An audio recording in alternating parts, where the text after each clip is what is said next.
Ayan na po si Jandrel.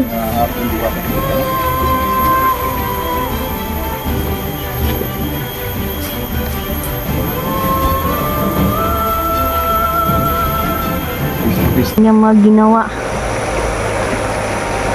Kaya hindi ko siya iwan mga idol.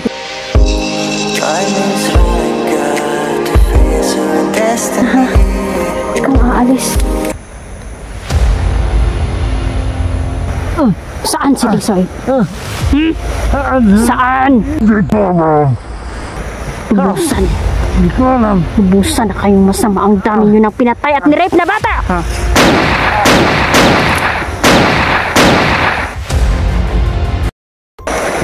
Hey, magpalang araw sa inyong lahat. Magandang hapon po, no? Kumusta po kayo sa lahat po silent viewers, please supporter. So, ayan mga idol, no? Kasama ko si Bibot ngayon, yung napabago natin mga idol. At nakwento niya pala sa akin, no, na nung okay pa siya, ay nagtatrabaho pala siya. May marangal siyang trabaho mga idol. Isa po siyang nagtatrabaho siya sa isang mini-mart. At nakilala niya yung isang niyang kaibigan mga idol. At simula noon ay sinama daw siya sa kanyang bagong kaibigan doon sa kanila. At hindi niya alam na may plano palang masama yung kaibigan niya. Ang kaibigan niya pala isang kulto mga idol, no? At so hanggang doon na-hypnotize siya mga idol. Pinagtulungan itong si Bibot. At pinimento niya talaga sa akin na kumukuha talaga sila ng mga buto doon sa sementeryo. Yung sunod-sunuran siya sa mga grupong kultong ito. At isa din daw ang commander nila na si Commander Tisoy. Bibot, okay ka lang, bot? Musta yung pakiramdam mo? Ha? Mabuti naman. So, ayan, di ko muna siya... Ha? Medyo lang nahihilo ako. Nahihilo ka? Pahinga muna tayo kasi kanina pa kami naglalakad mga idol. Hindi ko siya pababayaan hanggat hindi ko po siya na ilalabas dito sa napaka-critical na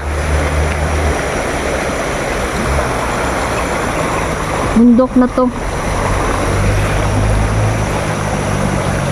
Ayan.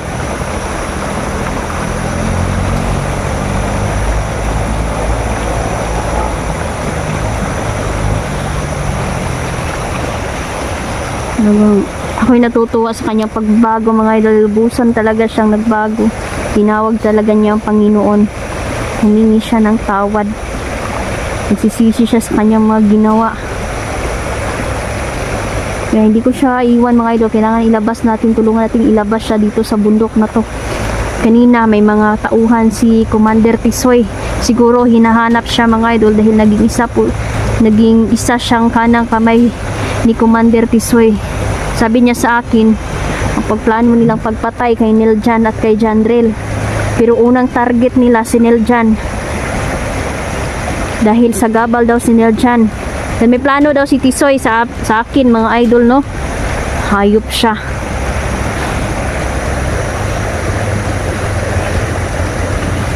Pahinga ka muna, bot ha? Siguro nahilo siya ba? Kasi kanina pa kami naglalakad. Kailangan magmasid kami ng mabuti dito. Maraming tauhan si Commander mga idol. Nakapangyarihan itong si Commander Tisoy. Tinatawag pala ito Commander Tisoy dahil para daw kasi itong half American mga idol, no? Ang mukha nito. Kahit gaano pa kaamo ang kanyang mukha, masama naman siya. Wala siyang karapatang mabuhay.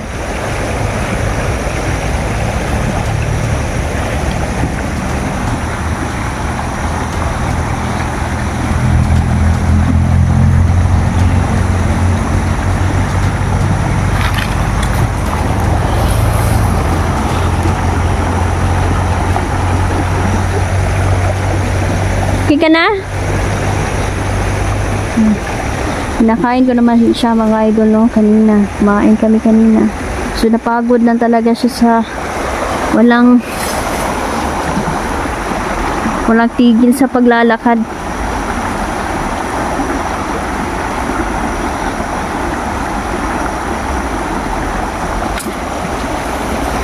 Ngayon sabi ni Gary mga idol, no, mag-iingat kami.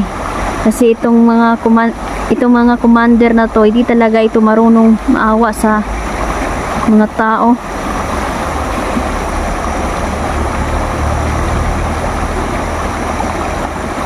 Ayan, delikado dito mga idol kasi once mahiringan ni siya mga idol, nagbago niya siya, siguradong patay gid siya.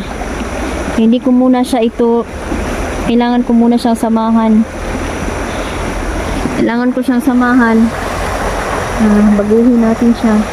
Siguro pagupitan natin itong si Commander, si Bibot. Naging kanang kamay pala ito ni Commander Tisoy. Ang dami niyang sinabi sa akin mga idol, no, tungkol sa pagkatao ni Tisoy at kung anong mga sikretong gawain ng mga bandidong ito. Totoo talaga mga idol, maraming mga batang binibihag nila at binibenta sa ibang bansa yung mga organs. Kaya hanggang maaari mga idol, no, tayo'y magligtas ng mga bata, mga buhay ng mga bata.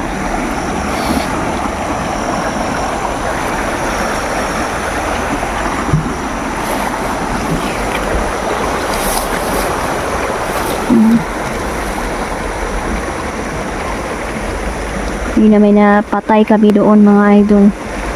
2 tao. Marunong palang itong makipaglaban din si Tisoy ba. Tinulungan niya agad ako. Tudasin ng mga kasama niya. Nakilala niya mga kasama niya mga idol. Siguro pinaghahanap na itong si Bibot. Hindi na nakauwi.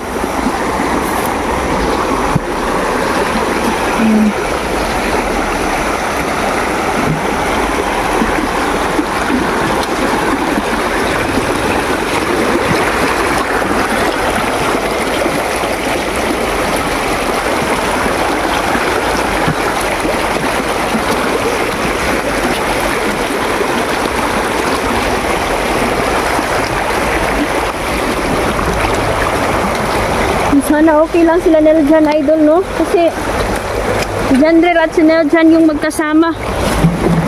Delikado pa naman si Neljan ngayon. Unang target ni Tisoy.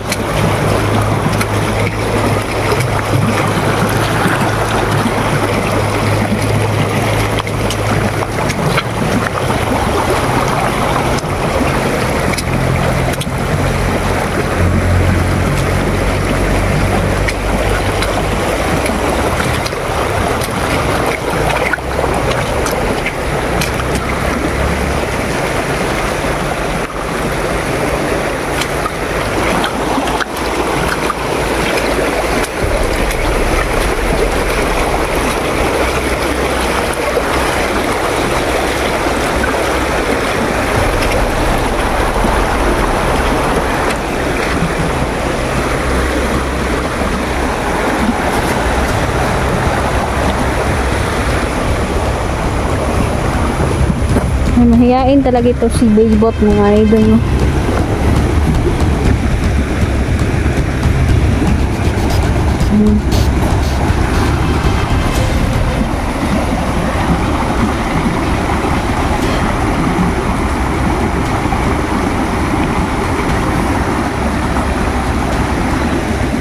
Ingat ka bot ha. Baka makita ka naman kasama mo. Ako walang problema. Hindi nila ako makikita. Ikaw lang yung dinidipinsahan ko dito.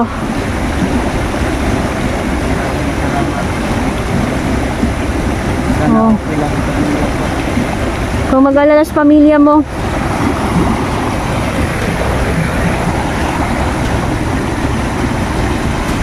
Siguradong okay lang naman sila. Importante bot, makauwi ka sa bahay mo. Kung kailangan pagupitan natin, pagdating natin sa bayan, makalabas tayo dito sa bundok. Baguhin natin ang itsura mo. Pagupit ka. Marami daw siya, halos tanan daw sila mga idol, no? Yung mga ilang grupo ng mga kulto ay patataas yung buhok. Pinapatay talaga nila sa taga yung mga tao. Yan yung pamamaraan nila sa pagpatay mga idol, pagtatagain ng mga tao.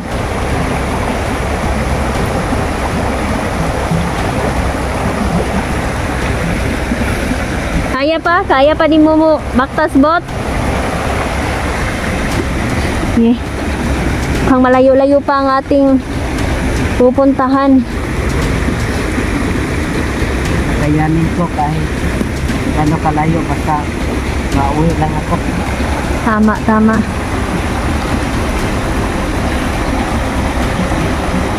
Gusto na niya talagang makauwi sa pamilya niya. Namimiss na niya yung mga magulang niya ito, no?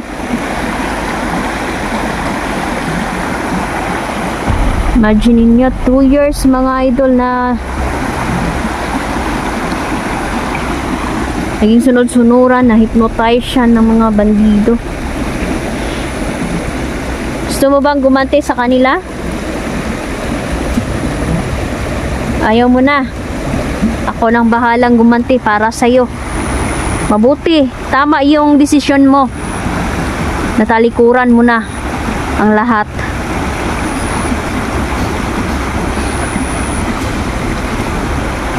Grabe, yung mga ginawa nila sa mga inosente.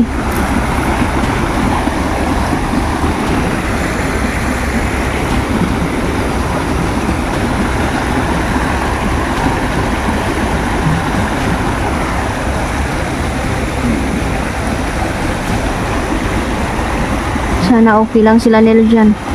General, nag-alala ako. Pro-protectionan ko sila mga idol. Mapuputol ang sumpa. Kaso kapag sila mismo ang lumabag mga idol, wala tayong magagawa. Nagdepende na yan sa kanila.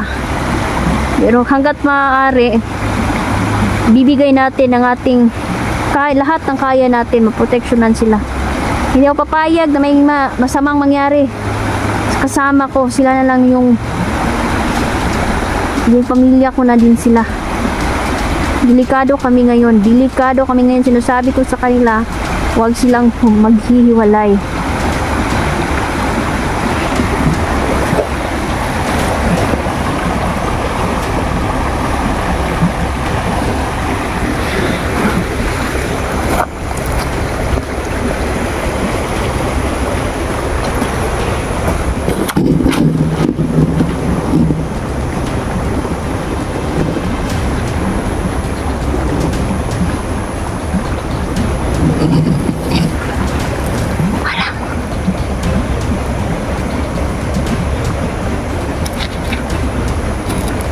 May kakaiba akong nararamdaman dito.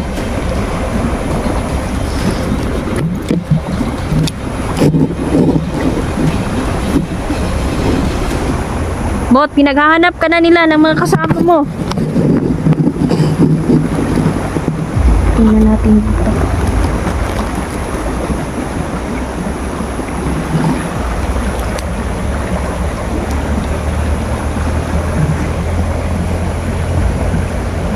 Tingnan natin.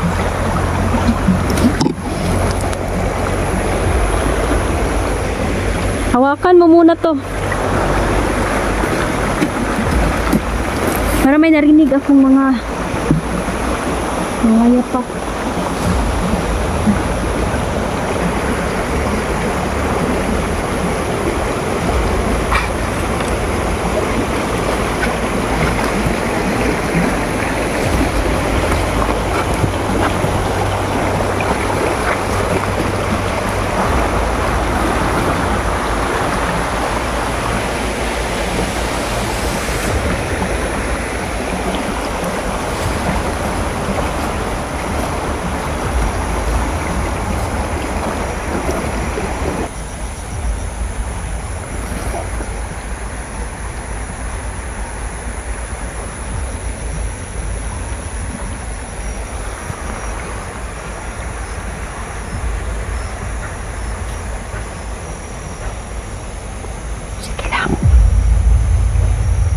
Mamamuti ang kanilang mga mata kahit hindi tayo nila makita. At uunahan ko na sila.